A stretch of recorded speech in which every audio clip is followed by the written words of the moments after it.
I caught her red-handed with a bolt cutter in one hand and a smug look on her face. "Zelda, what the hell are you doing?" I asked from the dock, arms crossed, coffee in hand. The early morning mist was still lifting off the lake, and there she was, Zelda Jenkins, president of the Willow Creek HOA, wearing a tacky floral sun hat and a neon vest like she was on official government business. "This dock is unauthorized," she declared like she was citing the Constitution. "As HOA president, I'm removing it. You're trespassing on community property." I nearly laughed. "Community property? Do you even know whose lake this is?" She blinked. "It belongs to the HOA. It says so in the bylaws." I stepped down from the dock, still calm. "You sure about that?" She waved a crumpled printed page in my face. "This entire strip of shoreline is under HOA jurisdiction. No private docks, no motorboats, and definitely no personal lake parties. You've been warned." I took the page from her, looked it over. It was a copy of the rules, ones written up after I'd already moved in. Ones that didn't apply to me. "Zelda, I bought this property 15 years ago. And not just this house. I bought the lake." She scoffed like I'd just told her I owned the moon. "That's ridiculous. You can't own a lake." I pulled my phone out and opened the county assessor's map. "See this shaded area? That's my parcel. It includes the lake. All of it. Every drop. The HOA can't regulate what it doesn't own." She snatched the phone, her face twitching as she zoomed in. That can't be right. Want me to print the deed for you? Or should I call the sheriff now that you've tried to destroy my private property with a bolt cutter?" Her eyes darted. "You're obstructing common use. The board will vote to revoke your access. Go ahead, vote. Won't change a thing. You see that little beach down the hill? The one you've been letting your grandkids use?" She hesitated. "Yeah, that's on my property too. The only reason you've had access is because I've never enforced the boundary. But now," I pointed at the bolt cutter, "you just declared war." She tried to brush past me, muttering something about calling legal counsel. I didn't stop her. That afternoon, I set up 2 motion-sensing trail cams and a private property no trespassing sign at every lake access point. I also called my attorney to go over the boundary lines one more time, just to be sure. Spoiler, I was. The next day, the HOA sent me a cease and desist letter printed on cheap paper with typos. I framed it and hung it in my workshop. That same evening, Zelda called for an emergency HOA meeting. I wasn't invited, but my next-door neighbor, Brian, was. He recorded the whole thing. "Mr. Mather doesn't get to dictate lake policy when the lake is clearly shared by the community," Zelda hissed in the recording. "We'll fence him out if we have to." Someone actually asked, "But what if he really does own the lake?" Zelda's voice dropped to a whisper. "Then we'll challenge the deed. There are loopholes. Or we create an easement. We'll make it legal." She wasn't just trying to block access, she wanted to steal it. I wasn't about to let that happen. I had the deed, the footage, and a plan. Let's see how the HOA likes getting dragged into court. Zelda's plan to declare war on my property didn't die in that meeting. It mutated. The next morning, I woke up to a sudden flurry of emails, all from neighbors I barely knew. Some were polite, others less so. The gist was the same. "Why are you cutting off lake access? And we've been using that dock for years."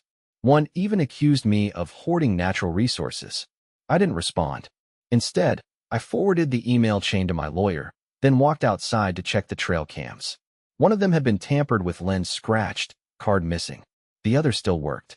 I popped out the SD card and plugged it into my laptop. There she was, Zelda, just after sunset, wearing gloves and dragging a garbage bag. She knelt at the edge of the lake, glanced around, then dumped something into the water. I froze the frame. The shape was too large to be trash. I zoomed in. It was a bag of dead fish. I sent the video to the county environmental officer. Within 3 hours, a state conservation truck rolled into my driveway. 2 officers stepped out, serious expressions on their faces. One of them, Hartley, according to his badge, introduced himself and asked to see the original footage. I handed them the card, still sealed in a plastic bag. Hartley didn't mince words. Deliberate contamination of a private body of water is a felony in this state. If that's what this is, and it's proven she did it, we'll pursue charges. She did it, I said. I want full prosecution. They took the footage and left.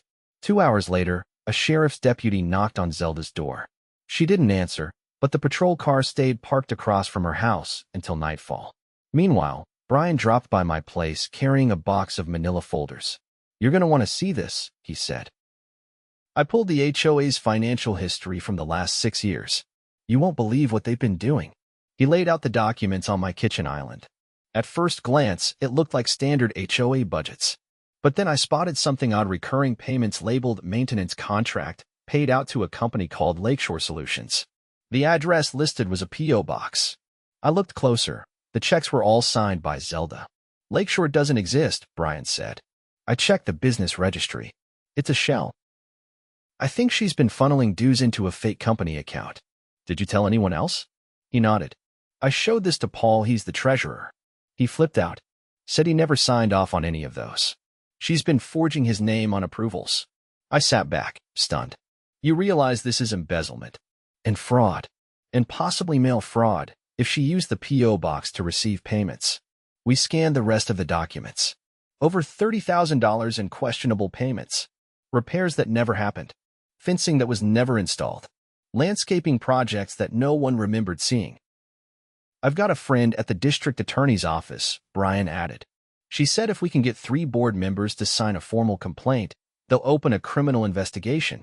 Then let's get them to sign. By the end of the week, Paul, Brian, and one other board member named Leslie had all signed sworn affidavits. We delivered them directly to the DA's office, along with the financial records and the video footage of the fish dumping. That weekend, Zelda vanished. Her car stayed parked in the same place, but no lights came on in the house. Her mail piled up. A few neighbors started speculating that she'd gone on vacation. I knew better. On Monday morning, 2 unmarked cars and a sheriff's cruiser pulled up to her house. They knocked. No answer. Then they used a key likely from a landlord or emergency access and went inside. They carried out 3 boxes of documents, a desktop computer, and a bag of what looked like sealed bank statements. Zelda still hadn't returned by nightfall.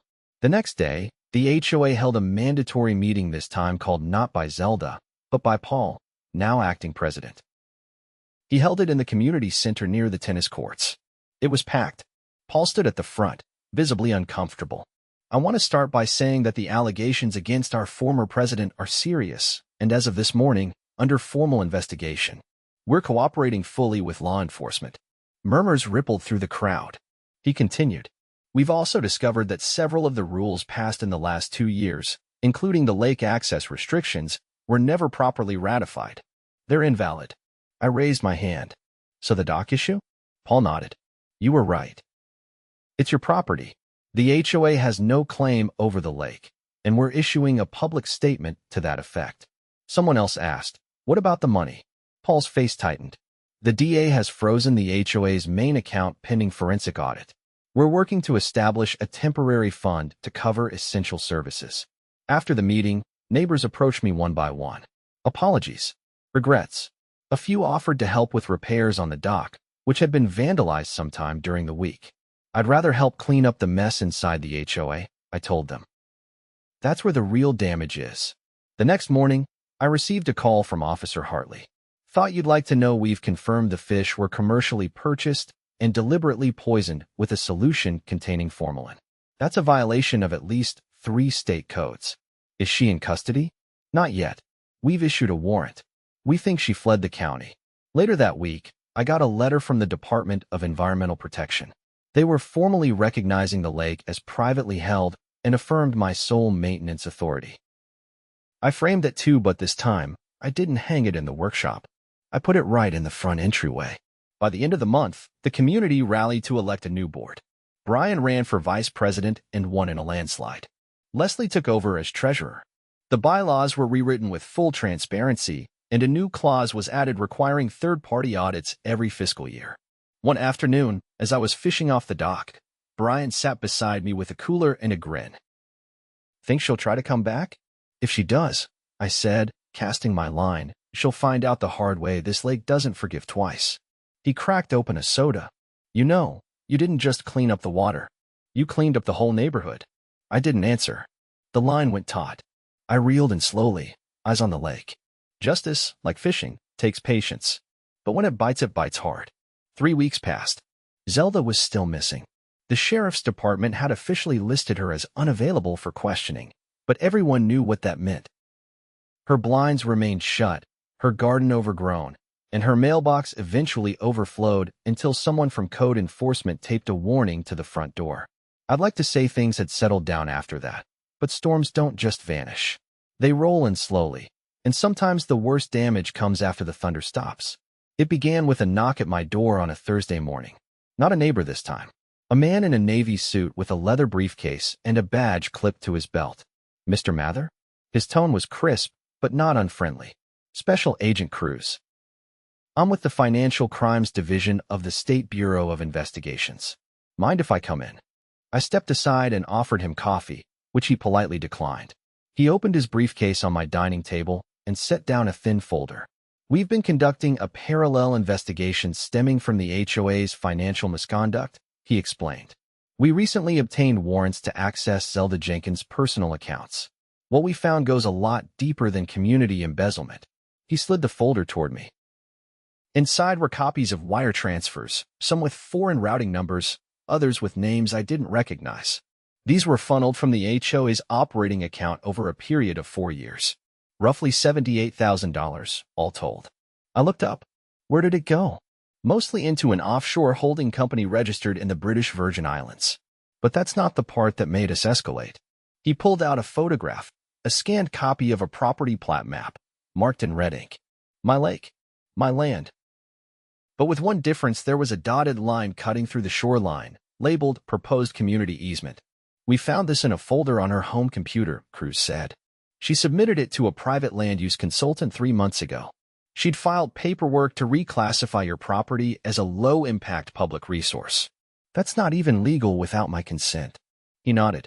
"She didn't file it with the county, she filed it with a real estate investment trust in South Carolina.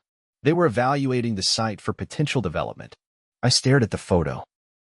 "She was trying to sell the lake." Cruz's voice dropped. "Yes, to a developer who specializes in vacation resorts. The plan was to gradually recharacterize the area as underutilized recreational land.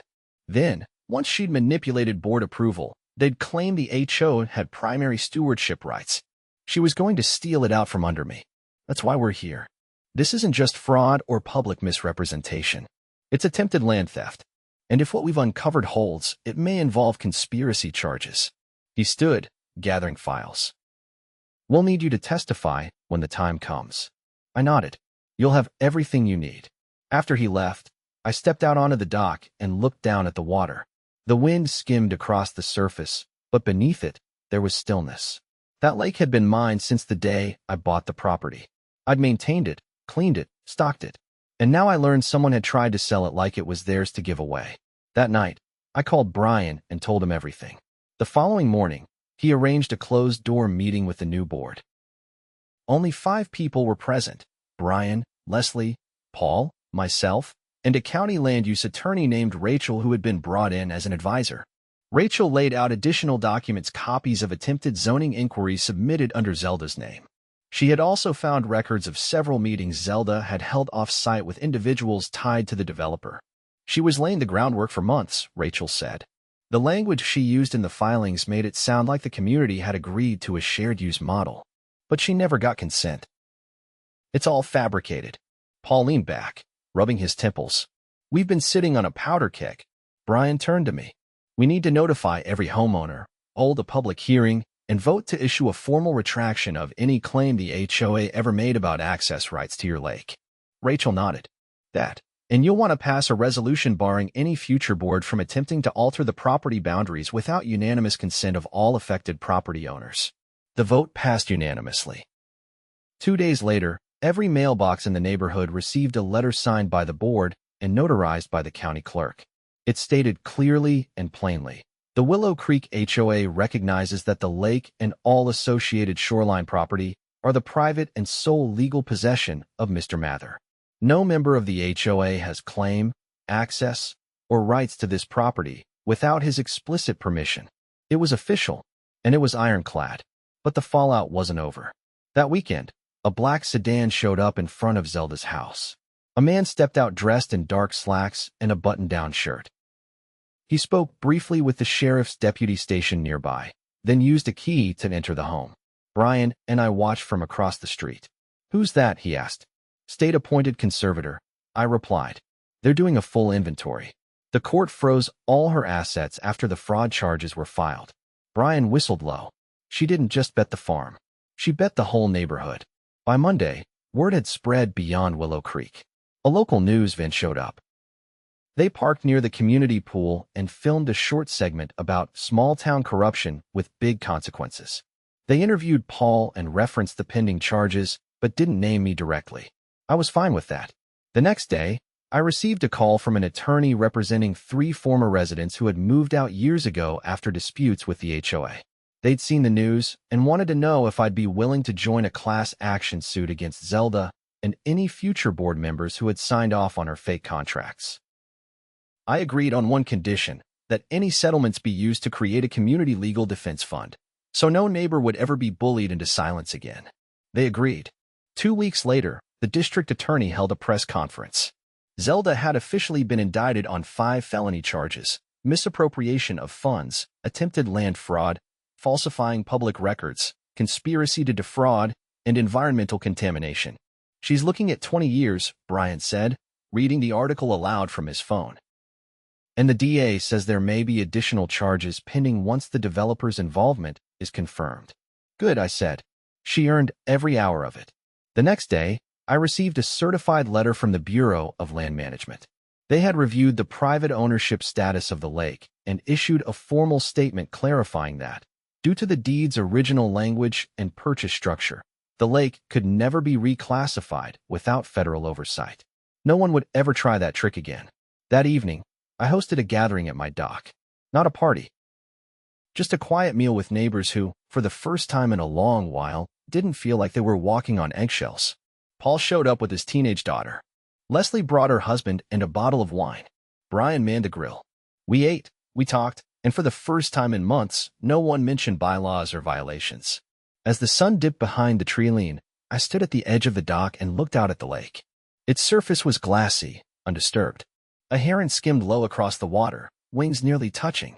Brian came up beside me. You ever think about selling this place? I shook my head. After what we've been through, not a chance. He chuckled. Didn't think so. The wind shifted slightly, and I could hear laughter behind us. Real laughter. Not cautious or strained. The kind that only comes when the weight of fear has finally lifted. Zelda had tried to steal something she didn't understand. Not just land. Not just water. But trust. Community. She treated it like a commodity, something to be bought, sold, or manipulated. But she lost. Because what she never realized was that power, real power, isn't in titles or rules. It's in people standing up together and saying, no more. And from now on, that lake would reflect something more than sky and trees. It would reflect a neighborhood that had finally found its backbone. The letter came on a damp Friday morning, slipped between a hardware store flyer and an electric bill. Plain envelope. No return address. But the seal on the back was unmistakable: state court. I tore it open on the porch, my coffee still steaming in my left hand. Inside was a formal summons. I was being asked to testify before a grand jury. I sat down on the porch bench and read the letter twice. It wasn't a surprise, not exactly. With the investigation widening and more agencies digging into Zelda's mess, it was only a matter of time before I got pulled deeper into the legal gears. Still, seeing it in black and white brought everything into sharp focus. The next morning, I drove to the county courthouse. The district attorney, a tall woman named Brennan with a no-nonsense stride and a sharp gray suit, met me outside the jury room. She didn't waste time. You're the keystone, she said, handing me a folder. Without your deed, your footage, your testimony, this case doesn't hold its shape. I flipped through the documents, transaction records, falsified signatures, and a new one. A notarized letter from a real estate broker who claimed Zelda had promised him a cut of future development proceeds. It was dated 5 months before she tried to cut my dock loose. She really thought she could sell the whole thing without anyone noticing, I said. Brennan nodded. She created a paper trail long enough to rope in 2 accomplices. One's already turned witness. Inside the jury room, 12 faces watched me as I laid everything out. How I bought the lake 15 years ago, how I maintained it, how the HOA under Zelda's leadership had tried to fabricate rules retroactively. I explained the bolt cutters, the altered bylaws, the environmental contamination, and the financial shell company. When I was done, Brennan stepped up beside me and addressed the jurors. We're not just talking about HOA overreach, she said. We're talking about calculated fraud, collusion with outside developers, and an attempt to illegally seize and rezone private property for profit. 2 days later, Zelda was arrested in a small town 2 states over, holed up in a rented guest house under her sister's name. They found her with 2 prepaid cell phones, 3 burner credit cards, and a suitcase full of HOA paperwork, most of it shredded, some of it half-burned in a fireplace that hadn't drawn smoke properly. The charges multiplied. Along with the original 5 felonies, she now faced obstruction of justice, destruction of evidence, and conspiracy to commit wire fraud. One of her accomplices, a man named Jarvis who'd posed as a land consultant, had already flipped and agreed to testify against her in exchange for reduced sentencing. With the trial looming, I was asked to give a deposition for the civil suit as well. That one was spearheaded by former residents who'd been strong-armed by the HOA into selling their homes at lowball prices. One of them, a retired nurse named Eleanor, lived in a camper an hour away because she couldn't afford to move back. They told me the lake was getting shut down, she said during our meeting with the plaintiff's attorney. Said the property value was going to tank. I didn't know it was all fake. She wasn't the only one. The case files included 8 other families who'd left under similar pressure, all citing upcoming zoning changes. They'd been warned about changes that never existed. Zelda had been feeding false information into the community like poison in a well. Also, she could scoop up properties and present them as part of her master plan. At the trial, the courtroom was packed. Reporters sat along the back wall, scribbling notes. Brennan opened with a clear timeline and let the evidence speak for itself. When it was my turn on the stand, I kept it simple. I explained the facts, then showed the jury the deed, the property maps, and finally the video of Zelda dumping the poisoned fish into the lake. She refused to look at the screen while it played. The defense tried to argue that she was misinformed and misguided, but the prosecution dismantled that with emails, witness statements, and financial records. Every attempt to paint her as a confused old woman fell apart under the weight of her own signatures and bank transfers. It took the jury less than 4 hours to return a unanimous verdict, guilty on all counts. The judge, a stern man with a long memory and a short temper, sentenced her to 18 years in prison with no opportunity for parole for at least 12. He also issued a permanent injunction barring her from holding any fiduciary or administrative role in any civic or private organization ever again. As she was led from the courtroom, she turned to glance at the gallery. Her eyes passed over everyone, reporters, neighbors, even her former board members, and finally landed on me. For a moment, I thought she might say something, but she didn't. She just kept walking. After the sentencing, Brennan met me outside the courthouse. "You did the community a favor," she said. "I didn't do it for the community," I replied. "I did it because someone thought they could take what wasn't theirs." She nodded once, then left. Back home, things finally began to settle. The new board had implemented a full transparency charter. Every budget item, vote, and meeting minute was now publicly posted within 24 hours. The legal defense fund was fully operational, backed by a combination of settlement money and donations from grateful residents. The lake had never looked better. A group of volunteers helped replant native reeds along the shoreline, and a few kids from the neighborhood started a weekly cleanup crew, picking up trash and repainting fence posts. I donated a canoe and a floating dock for them to use, but made sure it was clear. Access was by invitation, not assumption. One afternoon, I was approached by a woman named Carla who had just moved in with her husband and toddler. She'd heard about the lake situation and wanted to ask permission to walk the shoreline with her little boy. "Of course," I said. "Just respect the signs and clean up after yourselves." She smiled. "Thank you. It's beautiful out here." "It is. And it's going to stay that way." Later that week, I found a hand-painted sign left at the edge of the dock. It read, "Thank you for protecting this place." The handwriting was childish, the paint uneven, but it meant more than any court ruling ever could. Zelda had underestimated something fundamental. She thought power came from controlling papers, rules, and signatures. She never understood that real power comes from stewardship, from the quiet, everyday work of preserving something for others, not just yourself. She tried to steal a lake. What she really tried to steal was peace, community, and trust. And now, she had none of it. I walked down to the dock that evening, the sun setting low behind the trees, casting long reflections across the water. A breeze moved through the cattails, and in the distance, I could hear laughter kids playing near the volunteer dock, their voices echoing over the calm. I sat at the edge, feet dangling above the water. No tension, no fear, no HOA threats hanging overhead. Just a lake, and the people who finally understood what it meant to care for it.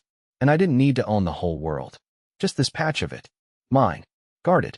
And finally, at peace.